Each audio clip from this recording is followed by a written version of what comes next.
Let's start our first chapter, computer networking. Introduction. The advent of computer and communication technology have affected our every walk of life. Observe the following daily life examples. Computer और communication technology के आने के कारण हमारी life में काफ़ी changes आए हैं. एग्जाम्पल के बेसिस पर अगर हम समझना चाहें तो watching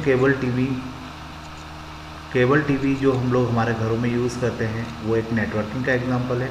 withdrawing money cash from ATM के थ्रू मनी को विड्रॉ करना भी एक नेटवर्किंग का ही एग्जांपल है.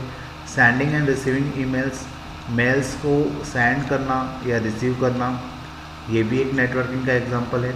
बुकिंग रेलवे और एयरलाइंस टिकट्स, रेलवे की या एयरलाइंस की टिकट को बुक करना ये भी एक नेटवर्किंग का एग्जांपल है.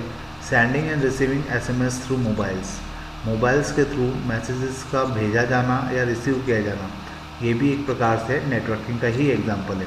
ऐसे काफ़ी एग्जांपल्स हैं जिनमें हम लोग नेटवर्किंग का यूज़ करते हैं. This services are provided by the collection of interconnected communicating devices. ये सारी सर्विसेज हमें कुछ इंटरकनेक्टेड कम्युनिकेटिंग डिवाइसेस के थ्रू प्रोवाइड की जाती है जो कम्युनिकेशन नेटवर्क बनाने का काम करती है. The communication over network involves transfer of data, text, picture, audio, video through wired और वायरलेस ट्रांसमिशन मीडियम. कम्युनिकेशन जो हम लोग नेटवर्किंग के थ्रू करना चाहते हैं या करते हैं उसमें टेक्स्ट, पिक्चर, ऑडियो या वीडियो फाइल्स को हम लोग ट्रांसफ़र करते हैं. इन डेटा को ट्रांसफ़र करने के लिए या रिसीव करने के लिए हम लोग एक मीडियम का यूज़ करते हैं जो वायर या वायरलेस हो सकता है. What is computer network?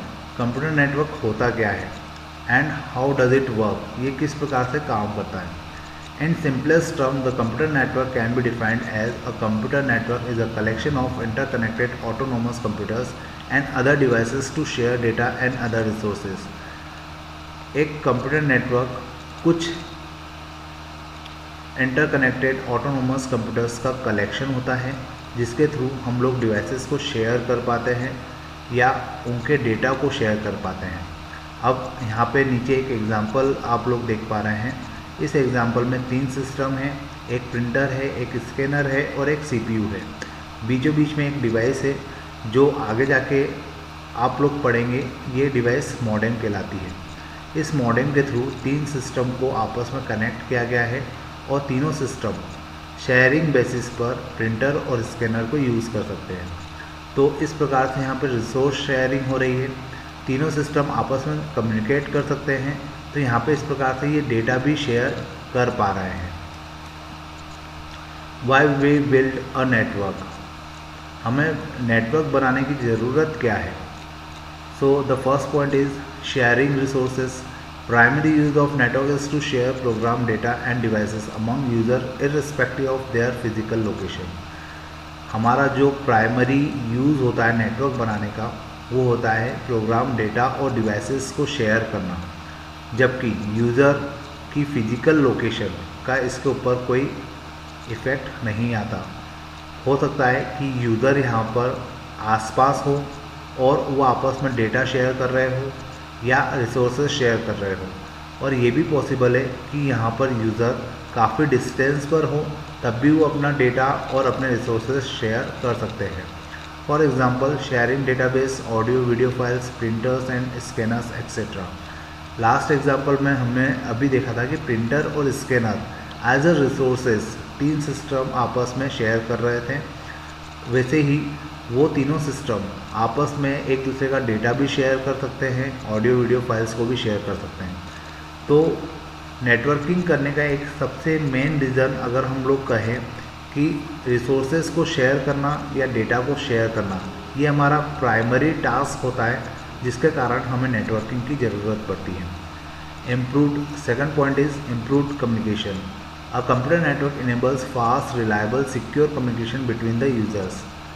Computer network आपको हमेशा फास्ट, रिलायबल और सिक्योर कम्युनिकेशन प्रोवाइड करता है जिसके थ्रू हमारा टाइम बचता है और हम लोग ईजीली कम्युनिकेशन कर पाते हैं. Third one is reduce communication cost. Sharing resources also reduces it's communication cost. Sharing किए जाने के कारण रिसोर्सेज की जो कॉस्ट होती है वो रिड्यूस हो जाती है। Using today's public network we can send a large quantity of data at very low cost. आज हम लोग जिस नेटवर्किंग सिस्टम का यूज़ कर रहे हैं, जिसके कारण हम लार्ज क्वांटिटी के डेटा को भी बहुत लो कॉस्ट पर एक जगह से दूसरी जगह पर सेंड कर सकते हैं। Internet and mobile network playing a very important role in the sending and receiving text.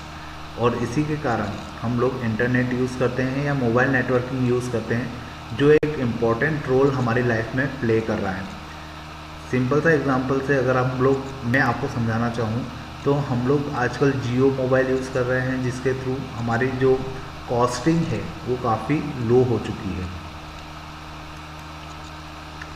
Component of a network.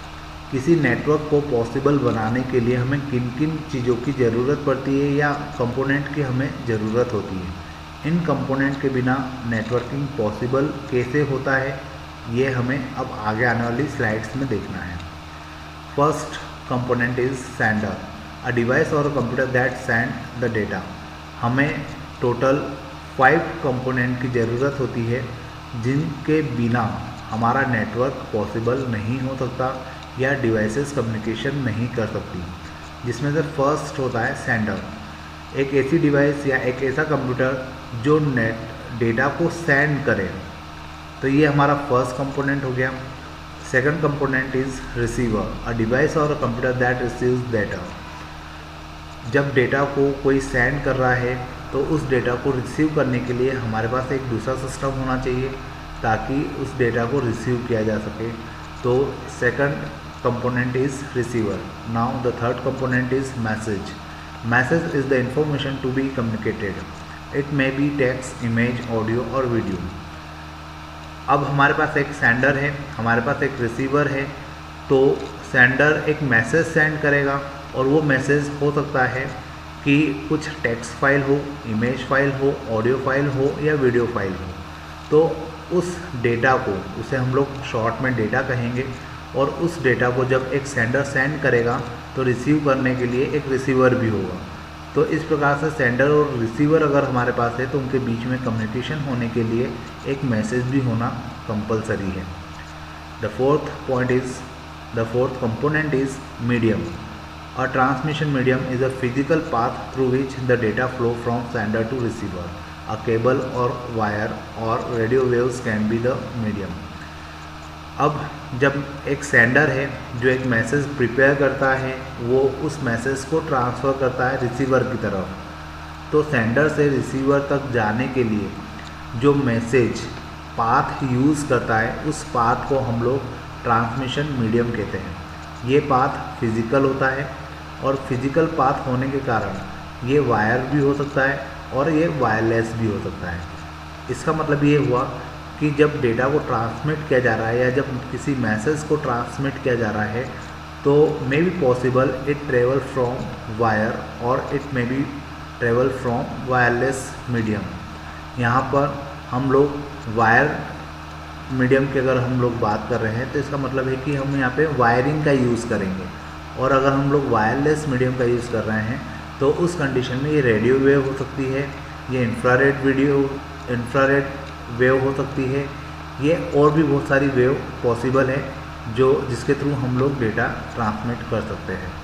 Protocols, the last point is protocol, a set of rules that governs data transmission. It represent the communicating method which to be followed by the sending and receiving devices.